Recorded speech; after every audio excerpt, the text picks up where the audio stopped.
अक्सर हम देखते हैं कि आज के संसार में हम तो बहुत अच्छा काम करते हैं, है ना, सबके साथ अच्छा करते हैं, लेकिन हमारे साथ बुरा होता है और जो बुरा व्यक्ति होता है वो इस संसार में बड़ा खुश रहता है, उसके साथ बड़ा अच्छा होता है।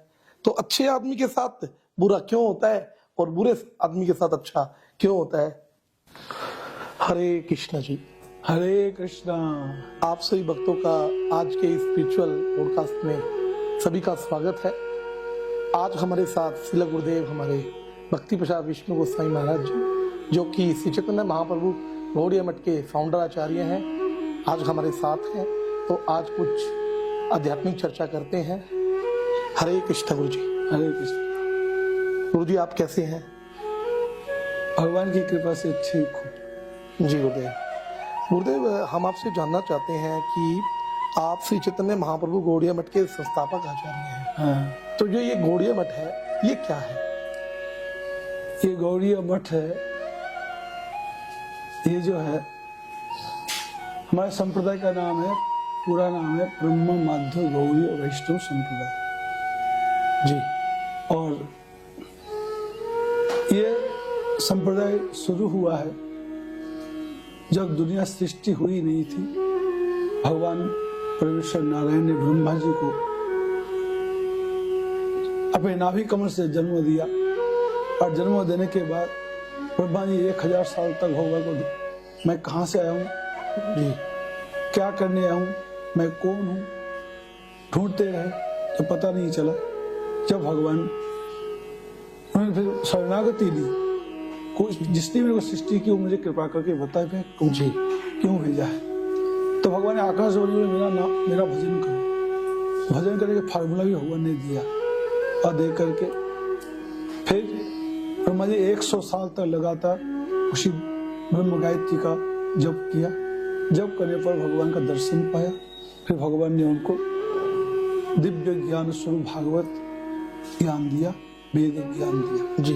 और भगवान ने इस जगत के जीवों को उद्धार करने के लिए 4 जनों को दिव्य ज्ञान देकर के जगत को भेजा, जाओ जगत के अज्ञानी जीवों को उद्धार करो जी। 4 जन कौन कौन जी? लक्ष्मी जी, भगवान शिव जी, भगवान ब्रह्मा जी और सनकादिक। इन चारों को भगवान ने दिव्य ज्ञान देकर के, दीक्षा देकर के और फिर उनको भेजा। और उन्हीं चारों संप्रदाय में से ब्रह्मा जी के शिष्य परंपरा में नारद जी और नारद जी से ध्रुव जी, प्रहलाद जी, वेदव्यास जी, वाल्मीकि जी करते करते ये गौड़ वैष्णव संप्रदाय चलता रहा है।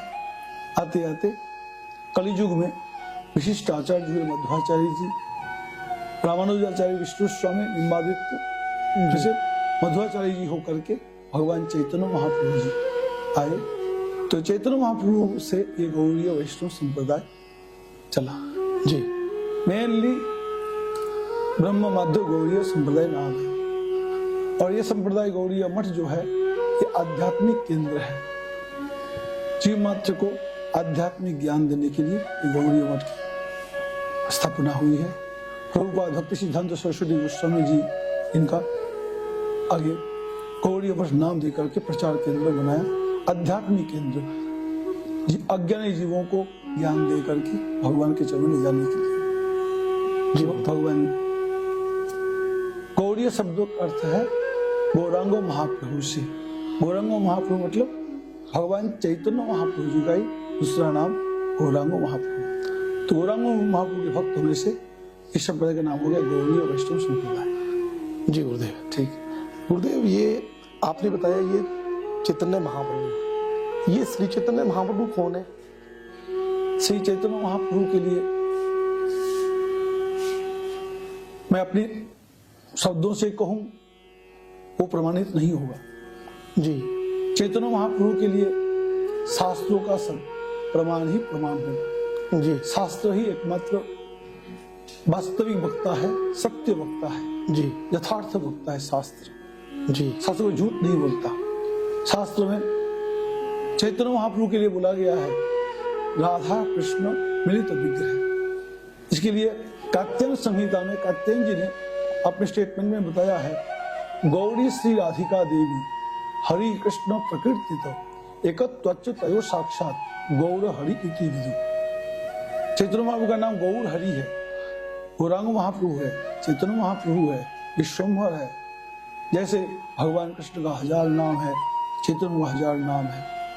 तो उसमें कात्यायन जी ने भगवान कलयुग पावन अवतार के लिए गौर हरि नाम मेंशन किया है। क्यों किया है? कि गौरी है राधा रानी, हरि है कृष्ण, दोनों मिलकर के एक होकर के अवतार लिए, तो उनका नाम हुआ गौर हरि। भागवत जी में चैतन्य महाप्रभु ने वर्णन दिया है। कात्यायन करभाजन ऋषि ने महाराज निमि को भागवत 11 स्कंद में चारों युग का वर्णन करते करते बताया। ये कलियुग में भी उसी प्रकार से कला नाना तंत्र विधानेन कलावती तथा सारे शास्त्रों के प्रमाण के मुताबिक कलियुग में भगवान अवतार लेते हैं।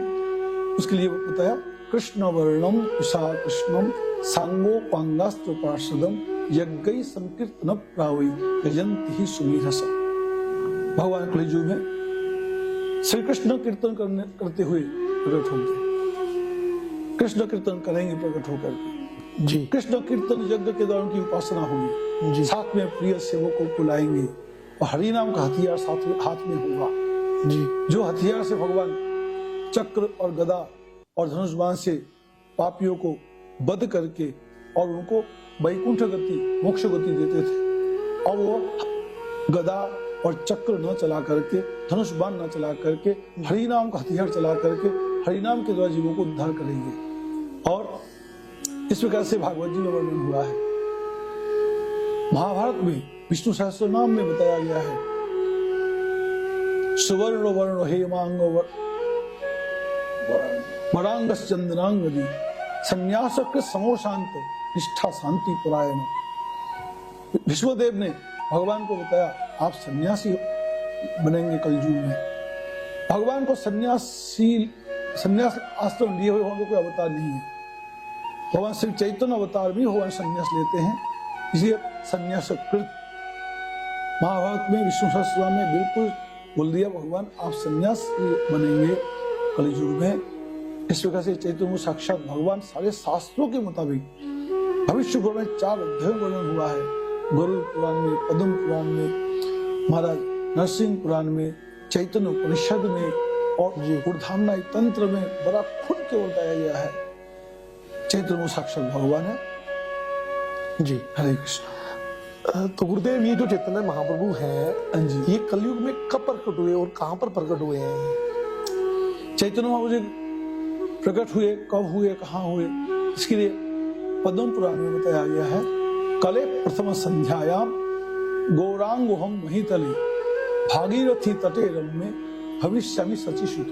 जी। पद्म पुराण में बताया, भगवान खुद कह रहे हैं, कले प्रथम संध्या, कलियुग के प्रथम संध्या में, कलियुग के शुरू में जी, भगवान भागीरथी तटे रम्ये, भागीरथी मतलब गंगा जी, गंगा जी के तट पर भागीरथी तटे रम्ये भविष्यामि सचिशुत, सची देवी के पुत्र के रूप में भगवान प्रकट होंगे। उनके पिताजी का नाम होगा जगन्नाथ में माँ सची देवी। ये पद्म पुराण में मेंशन हो रखा है।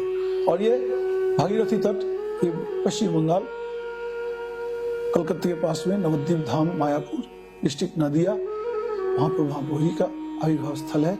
आज से लगभग 539 साल हो गया है जो प्रकट हुए। तो जैसे गुरुदेव भगवान कृष्ण के बारे में सुना है कि वो जन्माष्टमी के दिन प्रकट होते हैं, तो ये चैतन्य महाप्रभु कब प्रकट होते हैं? इनका भी कोई दिन होता है? हाँ जी, हाँ जी। चैतन्य महाप्रभु का आविर्भाव तिथि होता है होली पूर्णमासी संध्या का समय। इस समय चंद्र ग्रहण भी लगा हुआ था। इस प्रकार से होली पूर्णमासी को महाप्रभु जन्म समय है जी। तो गुरुदेव, अक्सर हम लोग बोलते हैं कि भगवान है, भगवान ये है, भगवान शब्द का अर्थ क्या है? तो आप इसके बारे में थोड़ा सा चर्चा बताइए कि ये एक्चुअल में भगवान शब्द का अर्थ है क्या? भगवान शब्द का अर्थ है जैसे धनवान, जी धन है तो धनवान, ज्ञान है तो ज्ञानवान, बल है तो बलवान, रूप है तो रूपवान, जी दया है तो दयावान, जी ऐसे भग है तो भगवान। जी और भग किसको बोलते हैं? जी बिल्कुल। भग के लिए विष्णु पुराण में पराशर ऋषि ने बोला है, ऐश्वर्यस्य समग्रस्य वीर्यस्य यशस्य श्रिय ज्ञान वैराग्योश्चेति सन्नांग भव इति मन। ये 6 चीज को भग कहा जाता है। और ये 6 चीज क्या क्या चीज है? एक है सर्वातिशय ऐश्वर्य, जी सबसे अधिक जिनके पास धन संपत्ति हो, जी और सबसे ज्यादा जिनके पास ज्ञान हो, जी सबसे ज्यादा जिनके पास बल हो, जी सबसे ज्यादा जिनके पास दया हो, जी सबसे ज्यादा जो सुंदर हो, जी और सबसे ज्यादा जिनके पास यश हो। तो ये जिनके पास सर्वातिशय मात्रा में, जी जी अनंत संख्या में, क्योंकि अगर उससे किसी के पास ज्यादा होगा तो वो भगवान बन जाएगा। बिल्कुल। जिनको कभी कोई भी पराजित ना कर सके, किसी के पास न हो, सबसे ज्यादा जिनके पास हो, वो है भगवान। जी तो भगवान वो है। भगवान शब्द का अर्थ है भगवान कृष्ण। ये सारे ऐश्वर्य हाँ, भगवान कृष्ण के अंदर पाए जाते हैं। भगवान श्री कृष्ण में सर्वातिशय सौंदर्य, माधुर्य और बल और बोलते ऐश्वर्य और मतलब यश और दया, सबसे ज्यादा भगवान श्री कृष्ण भगवान में, जी भगवान नारायण में, सबसे ज्यादा भगवान कृष्ण में। जी ये भगवान शब्द का अर्थ है कृष्ण। जी। तो गुरुदेव, आज से पहले तो हम लोग ये सोचते थे कि भैसे भूमि जैसे गगन वैसे वायु, आसे आकाश वैसे नीर, इन पंच महाभूतों से जो मिलकर बना है वो भगवान है। हमने ऐसा ही सुना था समाज में, लेकिन आज आपसे मिलने के बाद हमें एक्चुअल में पता चला कि भगवान शब्द का अर्थ क्या है। तो गुरुदेव, एक बात और बताइए कि अक्सर हमारे समाज में एक अवधारणा बनाई जाती है कि भगवान साकार है, निराकार है, भगवान का कोई रूप है या भगवान का कोई रूप नहीं है, तो उसके बारे में आप क्या कहेंगे? भगवान का जीव के खुद के आकार नहीं, वो दूसरे किसी को आकार दे नहीं सकता। जी अभी अभी आपके सोनीपत में कथा चली हुई थी, पहले दिन की कथा में जी एक चर्चा चल गई कि भगवान सच्चिदानंद स्वरूप है, वो सत है, वो चित है, वो आनंद है। जी अब आनंद का कोई आकार है कि नहीं, हाथ पैर है कि नहीं, जी ज्ञान का कोई आकार हाथ पैर है कि नहीं, जी सत का कोई आकार है कि नहीं। तो ज्यादातर लोग कहते हैं आनंद का क्या आकार होगा, ज्ञान का क्या हाथ पैर होगा। जी किंतु ऐसा नहीं है महाराज। ज्ञान किसी निराकार को नहीं मिलता है। ज्ञान कोई निराकार से ज्ञान नहीं मिलता, निराकार को ज्ञान नहीं मिलता, निराकार का कोई ज्ञान नहीं होता है। जी बिल्कुल। ज्ञान हमेशा साकार को साकार से साकार का ज्ञान होता है। जी आनंद साकार को साकार से साकार आनंद मिलता है। सत्ता भी साकार है। अगर निराकार होगा तो ये ज्ञान शब्द दुनिया में ना होगा, आनंद शब्द दुनिया में नहीं। कौन बोलेगा? बोलने वाले जो नहीं रहेगा, निराकार हो तो बोलेगा कौन? ये शब्द ही होना नहीं चाहिए, हो नहीं सकता। इसलिए भगवान निराकार यदि हुआ तो निराकार किसी को आकार दे नहीं सकता। निराकार में कोई पावर नहीं होता है, सारा पावर आकार में टिकता है। वेद कहता है, इसके लिए प्रमाण देता है। वेद कहता भगवान साकार है। ओम चंद्रमा मनोसो जातश्चक्षु सूर्य अजायत मुखादिंद्राश्च अग्निश्च प्राण वायु अजायत। परमेश्वर भगवान ने अपने मन से चंद्रमा पैदा किया, आंखों से सूर्य पैदा किया, मुख से अग्नि पैदा किया और हाथ से इंद्र पैदा किया, प्राण से वायु को पैदा किया। इसी परमात्मा निराकार कैसे हुआ? और परमेश्वर नारायण हमेशा है, भगवान कृष्ण हमेशा है गोलोक में। भगवान कोई निराकार नहीं, शिव जी निराकार नहीं है, दुर्गा जी निराकार नहीं है। सबका एक शिव जी महाराज जी जटाधारी है, उनका सिर है, जटा है, वो गंगा जी धारण किए हुए, उनके गले में मुंड माला है, सांपों की माला है, बाघोमोर पहने हुए, हाथ में डमरू त्रिशूल। शिव जी महाराज 10 हाथ वाला है, शिव जी 5 मुख वाला है, दुर्गा जी 10 हाथ वाली है।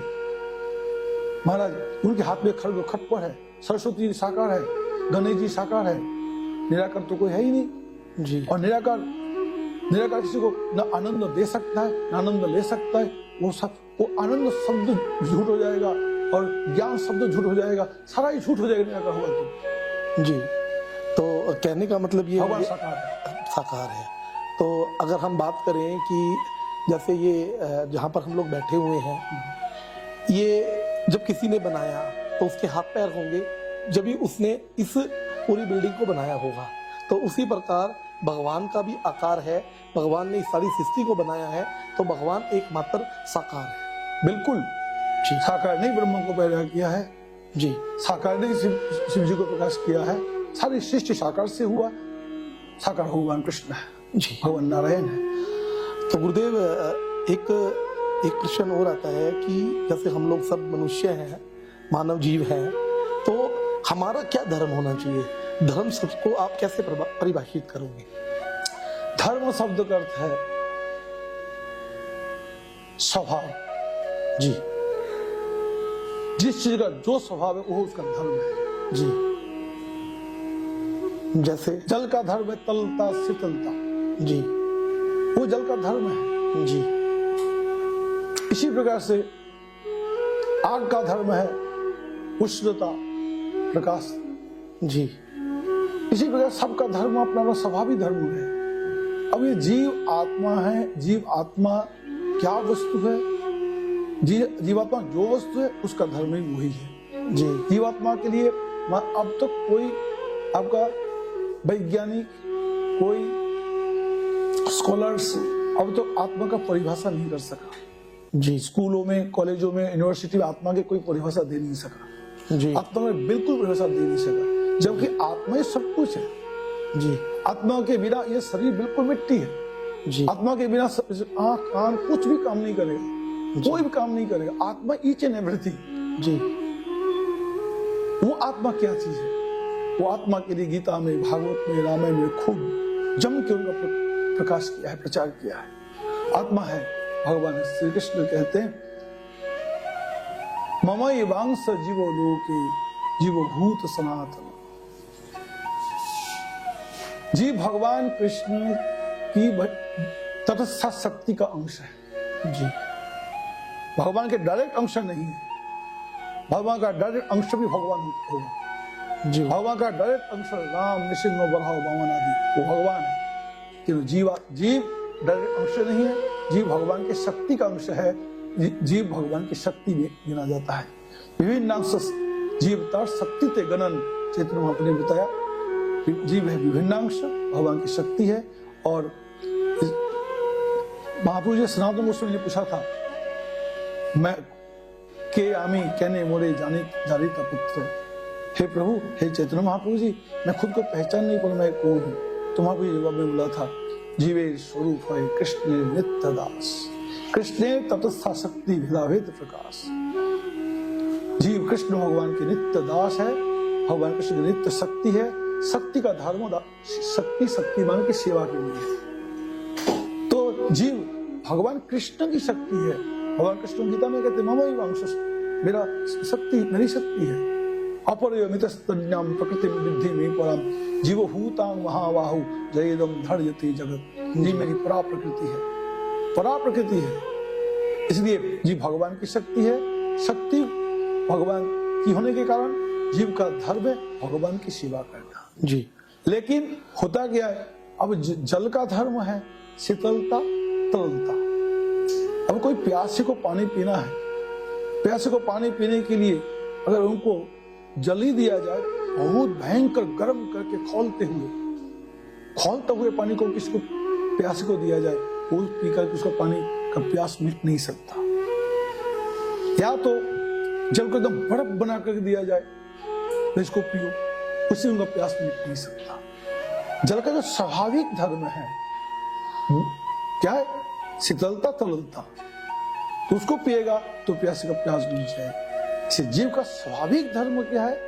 जीव का स्वाभाविक धर्म, जीव कृष्ण की शक्ति है, कृष्ण सेवा जीव का स्वाभाविक धर्म है। लेकिन आज हम स्वाभाविक भूल गए, अज्ञान के कारण, अपराध के कारण, संसार में आकर के हम अब क्या कर रहे हैं? हम भगवान कृष्ण की सेवा छोड़ करके हम कोई किसी की सेवा कर रहे, कोई किसी की सेवा कर रहे। वास्तविक स्थिति में जिस इसमें है ही नहीं। जो वास्तविक स्थिति में आ चुका है उसका आत्मा धन्य धन्य हो जाएगा। कृष्ण सेवा करके, कृष्ण भजन करके ही जीव को परा शांति, परागति मिलती है। जिन्होंने कृष्ण भजन किया है वो सब बड़े से बड़े महान हुए हैं। वो देवता बन गया, ध्रुव बन गया, प्रहलाद बन गया, हनुमान बन गया, नारद बन गया, वेदव्यास बन गया, सूर्य चंद्र बन गया, इंद्र बन गया, ब्रह्मा बन गया, शिव बन गया। भगवान कृष्ण की भक्ति करके जब जीव कृष्ण भक्ति करेगा तो जीव धन्य धन्य हो जाएगा। जीव कृष्ण की शक्ति का अंश है। जीव का धर्म कृष्ण सेवा। जी, मतलब कि अगर हम छोटे भाषा में बोले कि जीव का धर्म है भगवान श्री कृष्ण की नित्य सेवा। ठीक है जी, यही है। तो गुरुदेव आपने अभी बताया ये जीव और आत्मा एक ही है, आपने जो बताया अभी, तो ये जो आत्मा है क्या इसका कोई आकार होता है? आत्मा का बिल्कुल आकार होता है। दिखाई तो नहीं देती वो, क्या आकार होता है उसका? विशाल बरगद का पेड़ है। इस पेड़ में हजारों आदमी चढ़ जाए तो पेड़ का कुछ नहीं बिगड़ नहीं होगा जी। लेकिन इतने बड़े पेड़ का बीज कितना बड़ा होता है? छोटा सा। जी। छोटे से बीज के अंदर सारे पेड़ का एसेंस भरा पड़ा है। पूरा पेड़ के डाली, पत्ते, फल फूल बीज के अंदर होता है। वो जाकर विस्तार होते इतना विशाल बन जाता है। मोबाइल का चिप्स होता बहुत छोटा सा, तो सारी दुनिया का ज्ञान भरा पड़ा है। जी। ऐसे ही जीवात्मा का आकार शास्त्र में निरूपण हुआ है। परमात्मा साकार है, जीवात्मा भी साकार है। निरूपण वेद में हुआ है। बालाग्र शतभाग शतधा कल्पितस्य च। बाल के अगले हिस्से को 10,000 टुकड़ा करने पर जितना बड़ा होगा उतनी जीवात्मा का आकार दिया है। आकार कैसा है पूछो तो? भगवान का बेटा, भगवान जैसा आकार है। जी। ये जीवात्मा आकारवान है, परमात्मा साकार है, जीवात्मा भी साकार। हाँ, हम देख नहीं सकते। तुम क्या देखोगे? तुम्हारे माइक्रोस्कोप में भी नहीं आएगा। जी जी। वो इतना सूक्ष्म है, सूक्ष्म तरम है, सूक्ष्म से सूक्ष्म है, लेकिन है, आकार है। जी। गुरुदेव एक बात और बताइए, आजकल ये कहा जाता है कि जितने भी साधन मार्ग हैं उनकी एक ही मंजिल है। अगर कोई भी ये कहे कि हम किसी को मानते हैं, किसी की पूजा करते हैं, कहते हैं जी, जैसे एक एग्जांपल दिया जाता है इस समाज में कि अगर दिल्ली जाना है, चाहे पानीपत से गाड़ी पकड़ लो, चाहे फरीदाबाद से पकड़ लो या कुरुक्षेत्र से पकड़ लो, आप दिल्ली ही पहुंच जाओगे। तो क्या इस तरीके से जितने भी साधन मार्ग हैं इनकी भी मंजिल एक ही है? क्या इससे हमें भगवान श्री कृष्ण की सेवा मिल जाती है अगर कोई भी हम साधन करें तो? जी, गीता के अकॉर्डिंग नहीं होगा। जी। गीता कहती है यान्ति देवव्रता देवान पितृन यान्ति पितृव्रता भूतानि यान्ति भूतेज्या यान्ति मज्जा जिनोपिमा। जो जिस देवता की पूजा करेगा वो उसी देवता के पास जाएगा। जैसे मान लीजिए आप लोग सोनीपत में रहने वाले हो, आपका रिश्तेदार आया, आपका पता उनका स्थान है, वो किसी घर पूछते हुए चला गया, तो वो घर वाले उनको रखेंगे नहीं और रख भी ले तो रहेगा नहीं। जी। तो वो जिसका जान पहचान, जिससे जान पहचान, वो उसी के पास जाएगा, उन्हीं के पास वो उनको रखेगा, वो वहां पर रहेगा भी। इसी प्रकार से जो जिसके पुजारी है वो उसके पास जाएगा, उसके पास जाएगा नहीं, जा सकता भी नहीं। सबसे बड़ी बात है भगवान कृष्ण के जो पुजारी है, भगवान कृष्ण की भक्ति करने पर भगवान श्री कृष्ण के चरणों में जा सकता है। लेकिन भगवान कृष्ण के पुजारी सबके पास जा सकता है, वो सब जगह में जा सकता है, स्वर्गापवर्ग बद्धाम कथनचित जदि वंचते। स्वर्ग लोक, महल लोक, जन लोक, तप लोक, सूर्य लोक, चंद्र लोक, शिव लोक, ब्रह्म लोक है। भगवान कृष्ण के भक्तों को सर्वत्र अधिकार होता है और भगवान कृष्ण के भक्त सबके सब बड़े बड़े महान महान ऋषि मुनि देवता सब हो सकते हैं। गीता के मुताबिक भगवान ने बोला है, मामे वो ये प्रपद्यन्ते माया मेतां तरन्ते। जो मेरी शरणागति में आएगा उसको मुक्ति मिलेगी। इसलिए जो जिस जैसी उपासना करेगा उसको ऐसी गति मिलेगी। सबका मंजिल एक नहीं है जी, सबका मंजिल एक नहीं है, ना हो सकता है। तो कहने का तात्पर्य यही रहा कि जो देवताओं की पूजा करते हैं वो देवताओं के पास जाते हैं, हाँ जी। जो अन्य अन्य की उपासना करते हैं वो अन्य अन्य के पास जाते हैं जी जी।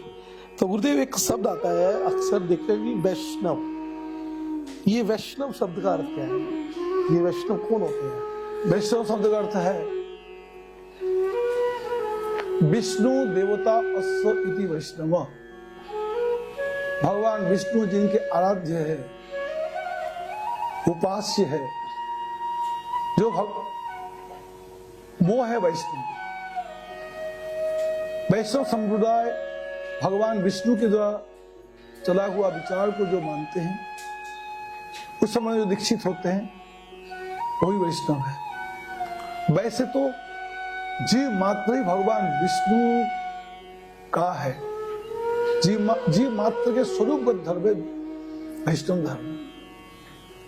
अज्ञान के कारण, कुछ कारण वो भूल करके अपने स्वभाव को भूल गया, स्वरूप को भूल गया, भूल करके अन्य अन्य प्रकार के अहंकार कर रहे हैं। जिन लोगों को ये जानकारी मिल गई कि मैं विष्णु भगवान का हूं, भगवान विष्णु मेरे हैं, और विष्णु मन से भगवान विष्णु की भक्ति करने लग गया है, वो वैष्णव है। प्रीतो विष्णु दीक्षा को विष्णु पूजा परोनरा।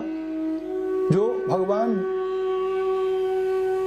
वैष्णव गुरु से दीक्षा लिया, भगवान विष्णु की भक्ति करने लगा है, वो वैष्णव है। तो कहने का मतलब ये है कि भगवान विष्णु के जो भक्त हैं, भगवान कृष्ण जी के जो भक्त हैं, भगवान राम जी के भक्त हैं, ये वैष्णव, उन्हीं को ही वैष्णव कहते हैं। भगवान कृष्ण, भगवान राम, भगवान नारायण, भगवान जगन्नाथ, भगवान नरसिंह की पूजा करने वाले, भक्ति करने वाले वैष्णव है जी गुरुदेव। तो गुरुदेव एक ये जो कैसे कलयुग है, इसमें हर एक जीव दुखी है, हर एक मनुष्य दुखी है। तो ये सबसे बड़ा दुख क्या है हमारे जीवन में? जीवन में सबसे बड़ा दुख यह है कि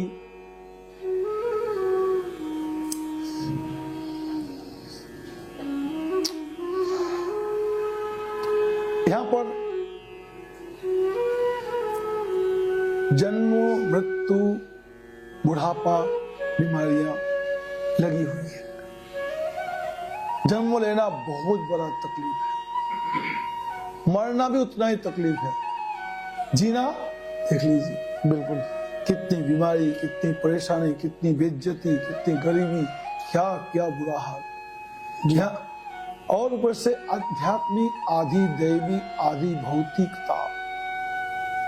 ऐसा कोई जगत में बंदा नहीं जिसमें बीमारियां न हो। उसके बाद ऐसा कोई बंदा नहीं है जिनके सारी दुनिया अनुकूल हो, प्रतिकूल न हो। जी जी, सबके दुश्मन लगे। जी गुरुदेव। पति पत्नी में दुश्मनी, भाई भाई में दुश्मनी, पड़ोसी पड़ोस में दुश्मनी, माँ बेटे में दुश्मनी है।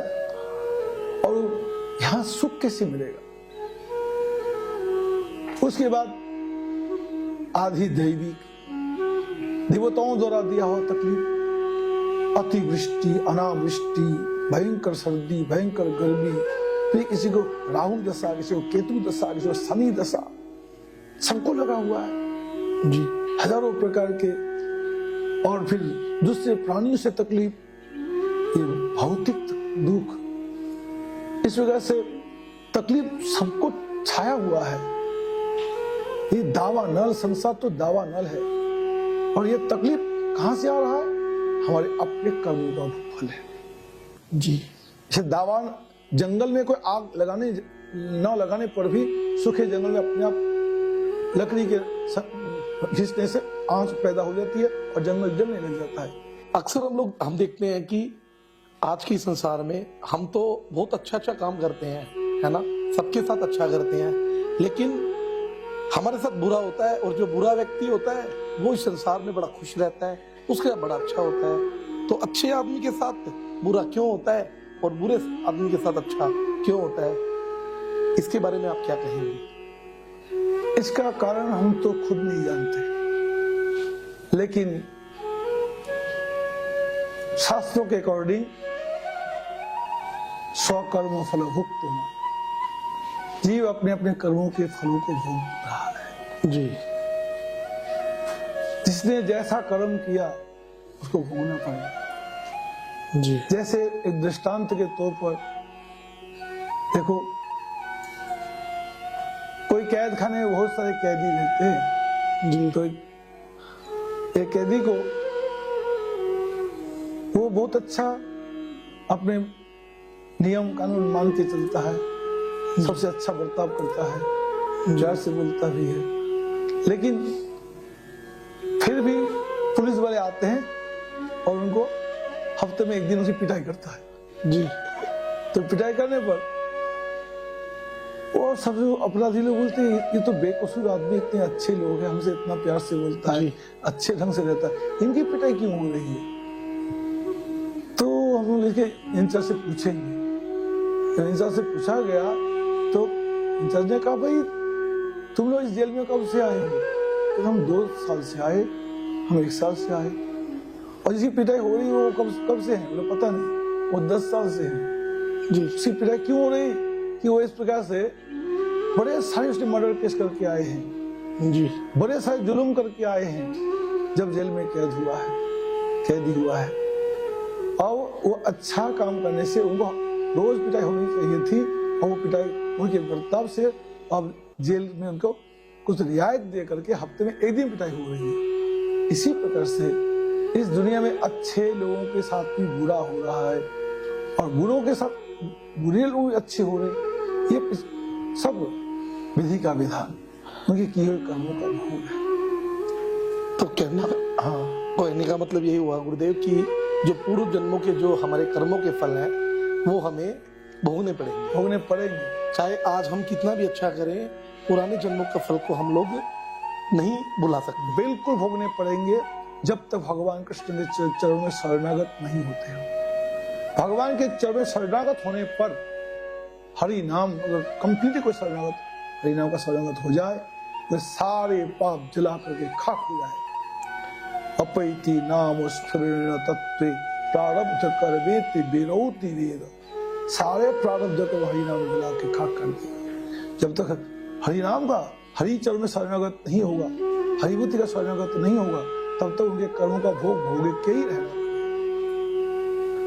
गुरुदेव एक श्लोक मैंने सुना था भगवत गीता का, उसमें भगवान श्री कृष्ण कह रहे हैं, सर्व धर्माणि परित्यज्य मामेकम शरणं व्रज अहम तवा सर्व पापेभ्यो मोक्षयिष्यामि मा शुचः।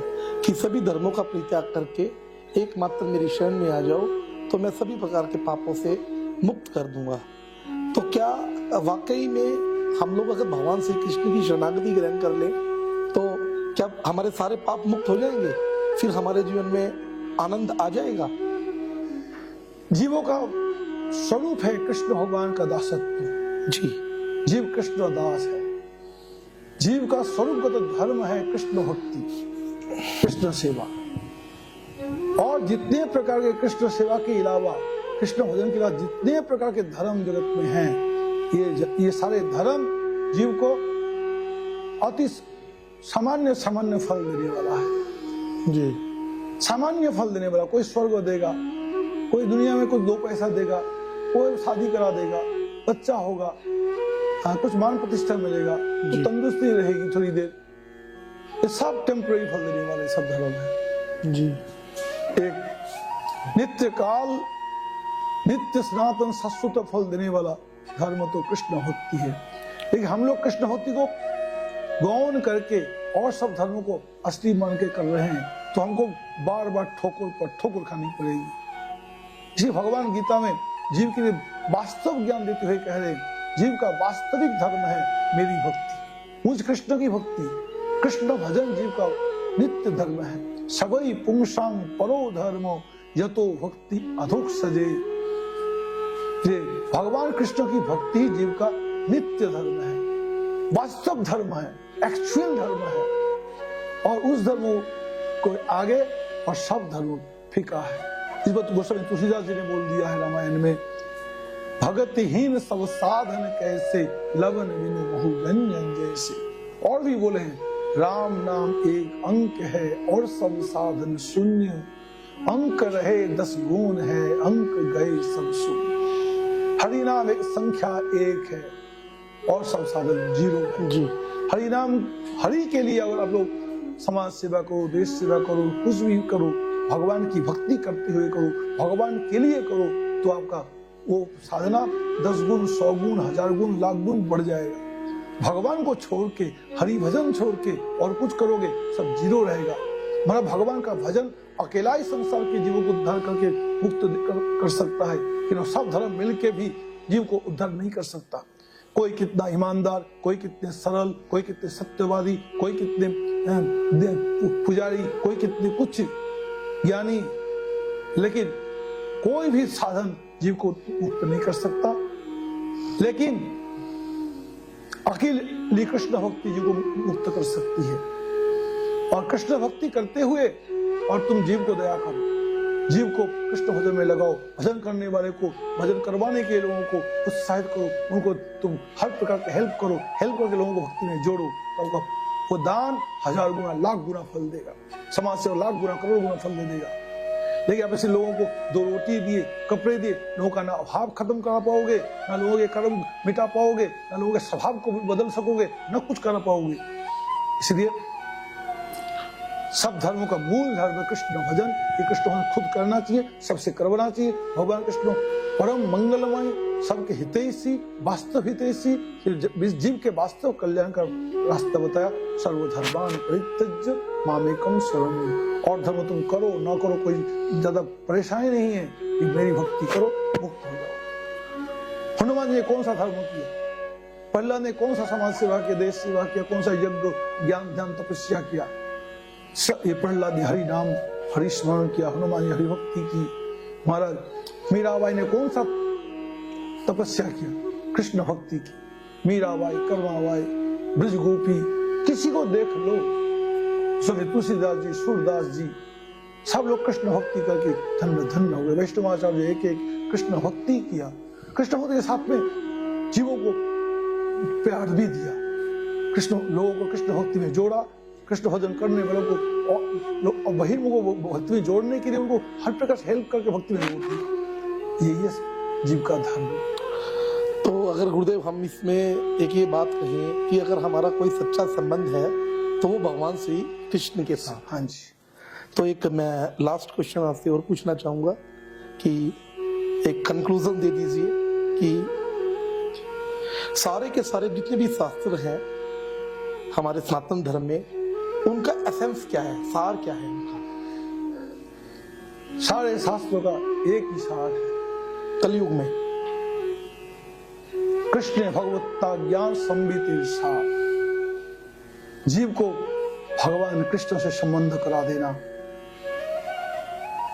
जीव मात्र भगवान कृष्ण की शक्ति है, कृष्ण का अंश है। कृष्ण को भूल करके, कृष्ण से भटक करके जगत में आके दुख ही दुख हो रहा है। दुखी जीवों का दुख तभी खत्म होगा कृष्ण भजन से। सारे शास्त्रों घुमा फिरा करके जीव को तरह तरह के उपदेश दे करके, जुक्ति दे करके, फुसला के चुचला के, प्यार दे करके, डरा के धमका के भी जीवों को भगवान की भक्ति में जोड़ने की कोशिश किया है। जी सारे शास्त्रों का कंक्लूजन यही है, कृष्ण भजन करो। तो हम लोग इस कलयुग में कृष्ण भजन कैसे कर सकते हैं? हरे नाम हरे नामैव केवलम कलौ नास्त्येव नास्त्येव नास्त्येव गति अन्यथा। हरि नाम छोड़ के जीवों को गति नहीं है, गति नहीं है, गति नहीं। तो जो ये हरि नाम है, तो ये कलयुग के जीवों के लिए ये कौन सा नाम है जो हम लोग, क्योंकि हम लोग के पास इतना समय भी नहीं है कि हम लोग ज़्यादा समय दे पाए। हम क्योंकि सारा का सारा समाज बिजी है, कोई देश सेवा करने में बिजी है, कोई अपने बच्चों की सेवा करने में बिजी है, समय नहीं है। तो इतने एक लिमिटेड समय में हम लोग ऐसा क्या नाम करें कि जिससे हमारे जीवन में आनंद हो जाए। एकमात्र हरे कृष्णा कृष्णा कृष्णा हरे हरे, हरे राम राम राम हरे हरे।